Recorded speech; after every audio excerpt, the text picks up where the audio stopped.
పట్టుకొని పోర్షన్ని ఈజీగా కంప్లీట్ చేయొచ్చు. యూజ్ చేసే టర్మినాలజీ వర్డ్స్ వేరు. సో అవి ఎలా ఇంప్రూవ్ అవ్వాలి అనేది చూసుకోండి.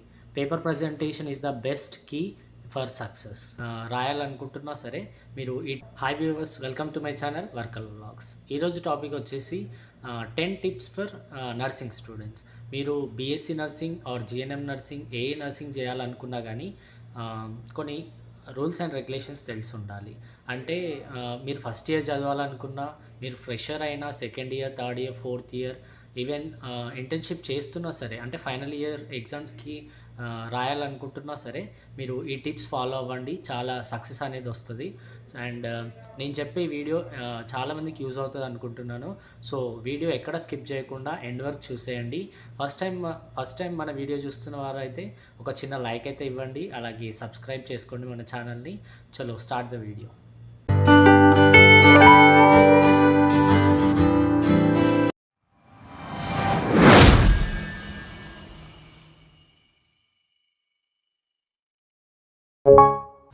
ఫస్ట్ టిప్ వచ్చేసరికి టైం టేబుల్. మనం ఏదైనా వర్క్ స్టార్ట్ చేయాలి అంటే ఒక టైం టేబుల్ షెడ్యూల్ చేసుకోండి. అంటే నేను ఈరోజు ఈ సబ్జెక్ట్స్ ఇంత చదువుకుంటాను, ఈ టైంలో లేస్తాను, ఈ టైంలో చదువుకుంటాను.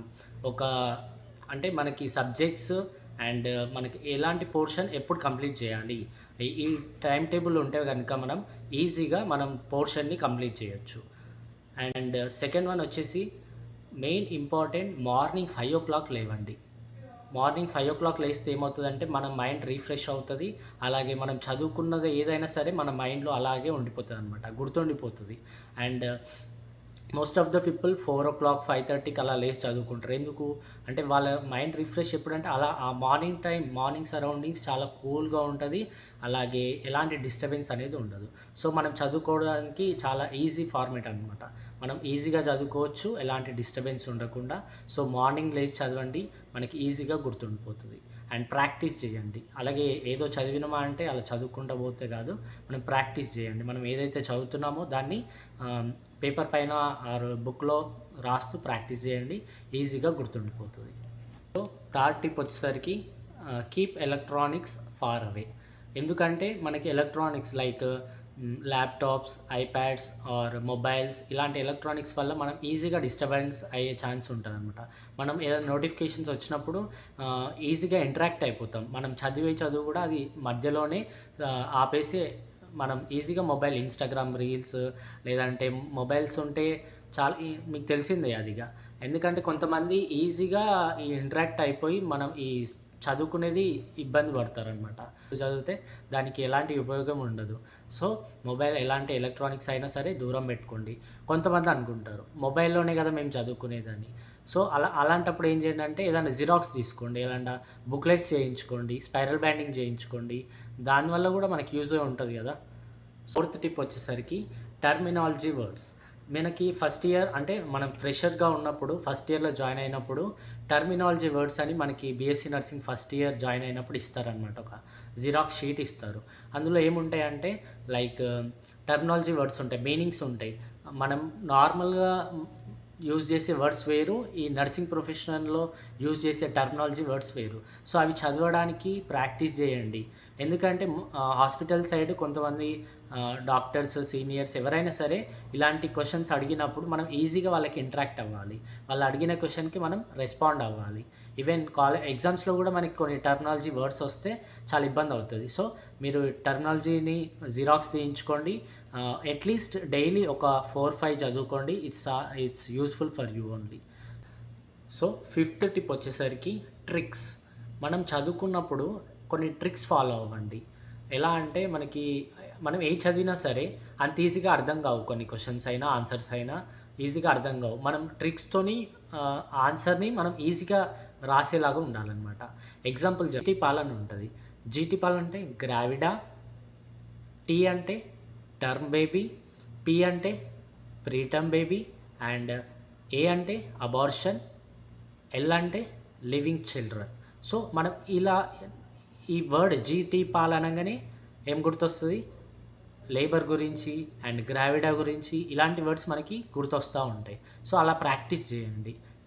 ట్రిక్స్ ఫాలో అయితే మనం ఈజీగా మనకి క్వశ్చన్ ఎలా ఇచ్చినా సరే ఈ ట్రిక్స్ ద్వారా మనం కంటెంట్ ఏదైనా రాసుకోవచ్చు.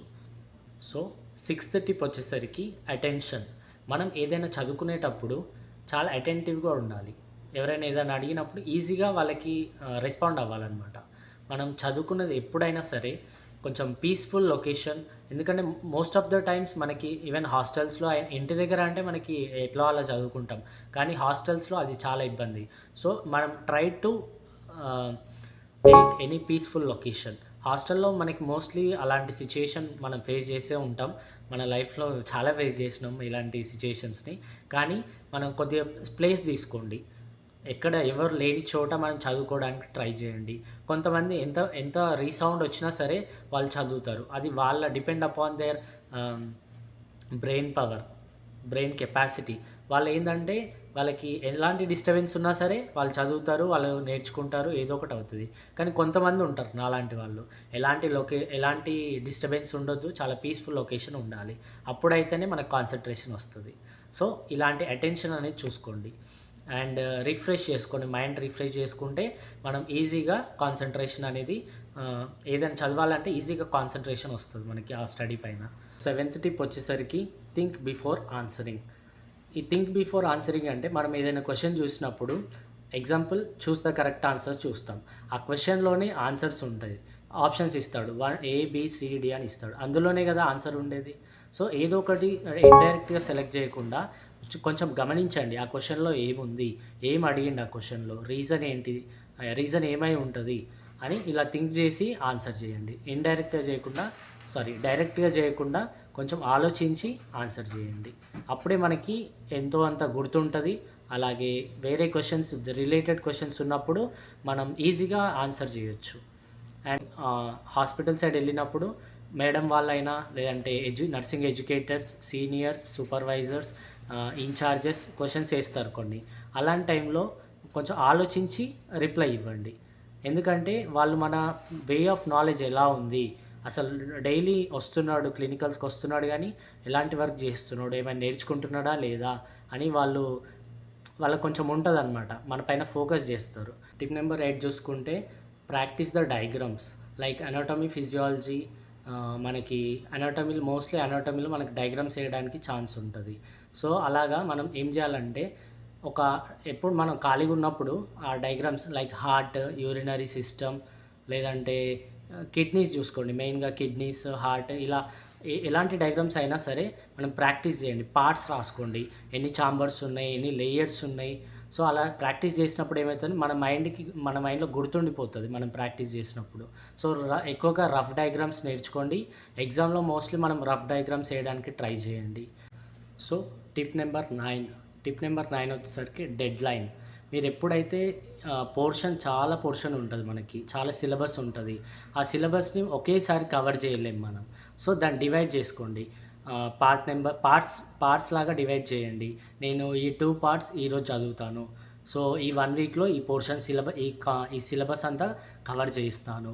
సో అలా డెడ్ లైన్ పెట్టుకుంటే ఏమవుతుందంటే మనకి పోర్షన్ అనేది ఈజీగా అయిపోతుంది, ఈజీగా కవర్ చేయొచ్చు. ఎలా అంటే మనకి ఎగ్జామ్స్ టైంలో బర్డెన్ అనేది ఉండదు. సో మనం ఆ టైంలో కొంచెం ఒక 1-2 డే ముందు ఫ్రీగా ఉంటే కనుక మనం సిలబస్ని మొత్తం రివైజ్ చేసుకోవడానికి ఛాన్స్ ఉంటుంది. లేదంటే ఈ పోర్షన్ మొత్తం అసలు కంప్లీటే కాదు, మనం ఏం చదివినో అసలు అర్థమే కాదు. సో మీరు చాలా ప్రాక్టీస్ చేస్తే సో డెడ్ లైన్ అనేది మీరు ఒక డెడ్ లైన్ లాగా పెట్టుకొని పోర్షన్ని ఈజీగా కంప్లీట్ చేయొచ్చు. టిప్ నెంబర్ 10 వచ్చేసరికి పేపర్ ప్రజెంటేషన్. ఎగ్జామ్లో మనం పేపర్ ఎలా ప్రజెంట్ చేయాలి, ఆన్సర్స్ ఎలా రాయాలి. సో ఇప్పుడు నేను చెప్పిన 9 పాయింట్స్ని మీరు కవర్ చేస్తారు, కానీ ఈ 10th పాయింట్ వచ్చేసరికి 10th పాయింట్ కవర్ చేయరు. దానివల్ల యూజ్ ఏంది, ఎలాంటి యూజ్ ఉండదు. సో ఆ చెప్పిన 9 పాయింట్స్ కనుక మీరు ఫాలో అయినట్టయితే ఈ 10th పాయింట్లో ఈజీగా స్కోర్ చేయొచ్చు. మనం ఎప్పుడైతే ఈ 10th పాయింట్ పేపర్ ప్రజెంటేషన్ ఎప్పుడైతే నీట్గా ఇస్తారో మనం చేసిన దానికి వాల్యూ అనేది ఉంటుందన్నమాట. సో మన ఎగ్జామ్స్లో రాసినప్పుడు పేపర్ ప్రజెంటేషన్ కూడా ఇంప్రూవ్ చేసుకోండి. అంటే మీరు ప్రాక్టీస్ చేయండి, ఎలా రాస్తే ఎలాంటి మార్క్స్ వస్తాయి, ఎలా గెయిన్ చేయొచ్చు, మనం ఎలా ఇంప్రూవ్ అవ్వాలి అనేది చూసుకోండి. Paper presentation is the best key for success. So video కనుక మీకు నచ్చినట్టయితే ఒక చిన్న లైక్ అయితే ఇవ్వండి, అలాగే మన ఛానల్ని సబ్స్క్రైబ్ చేసుకోండి.